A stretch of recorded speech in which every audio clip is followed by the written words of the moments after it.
अन्यथा भी इनके भोजपुरी वगैरह में बहुत सारे गीत आपने देखे सुने होंगे और ये पूरे एक तरीके से सर जी ये प्रेस कॉन्फ्रेंस रखे हैं किस उसमें है? इस प्रेस कॉन्फ्रेंस का मकसद ये था कि हम 19 से 23 नवंबर तक बुद्ध से कबीर तक वार्षिक यात्रा कर रहे हैं। पिछले 6 सालों से यात्रा हो रही है, 7वीं आवृत्ति है। महाराजगंज, गोरखपुर, कुशीनगर, देवरिया और संत कबीर नगर जिलों में ये यात्रा जाएगी। अलग अलग जगहों पे बहुत सारे शैक्षणिक संस्थाओं में और सोशल स्पेसेस में, पब्लिक में हमारे कार्यक्रम आयोजित किए जा रहे हैं। तो इसके मकसद के लिए, इसके बारे में बताने के लिए ये प्रेस कॉन्फ्रेंस आयोजित की गई। आपने होर्डिंग लगाया हुआ है बुद्ध से कबीर तक की यात्रा, उसके बारे में आप क्या कुछ कहना चाहेंगे? बुद्ध से कबीर तक एक इतिहास का 2000 साल का एक फैलाव है जिसमें बहुत सारी विविधताएं इस देश में आई।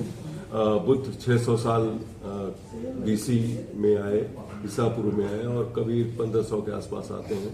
ये 2000 साल का जो इतिहास है बड़ा ही एक तरीके से भारत को परिभाषित करने वाला काल रहा है, जिसमें इस्लाम आया, क्रिश्चियनिटी आई, बहुत सारे हूण, किसान, कुषाण आए, मुस्लिम लोग आए, दुनिया भर के लोग इस देश में आए और एक ऐसी सभ्यता सब लोगों ने मिलकर के एक साझी विरासत का निर्माण किया जिसपे हम सबको गौरव है। तो उस साझी विरासत को हम इन सब जो महापुरुष हुए हैं, बुद्ध, कबीर, गांधी, इनके जो संदेश रहे, इनकी जो बातें रही, इनका जो दर्शन रहा है, उससे प्रेरणा लेकर के हम अपनी साझी विरासत को और साथ ही साथ संवैधानिक मूल्यों को, समता, न्याय, स्वतंत्रता, धर्मनिरपेक्षता, व्यक्ति की गरिमा, ये सब सारी चीजों को हम मजबूत करें, ये हमारा उद्देश्य है। कुमार माली।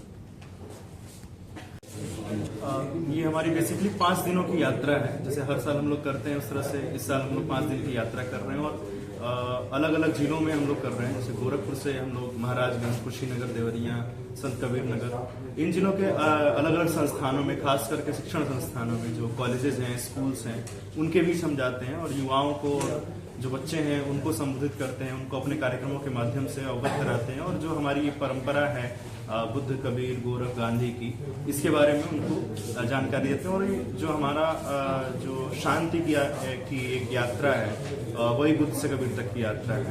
और एक बहुत प्रमुख सेगमेंट होता है हम लोग के कार्यक्रम में कि हम अपनी विचारधारा के अलावा उन बच्चों के बीच में जब जाते हैं तो उनकी करियर काउंसलिंग का भी एक सेगमेंट होता है, वो बहुत इंपॉर्टेंट है।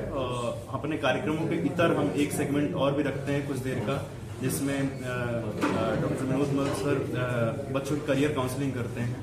उनको करियर, आगे उनके भविष्य को लेकर जो उनकी सवाल होते हैं उनसे जुड़ते हैं, हम लोग उनके जवाब देते हैं। तो इस तरीके से बच्चों के सर्वांगीण विकास के लिए ये पूरा सेगमेंट हमारे कार्यक्रम का बहुत ही महत्वपूर्ण हो जाता है। ये अपनी विचारधारा के साथ इन सब चीजों को भी लेकर आगे जाना, जिससे बच्चे बहुत ही कनेक्ट होते हैं।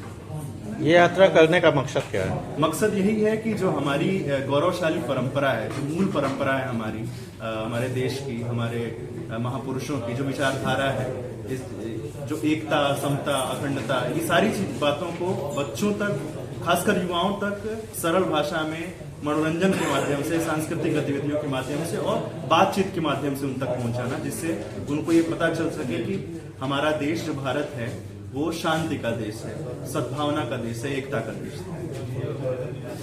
आपका नाम? मेरा नाम आदित्य राजन है।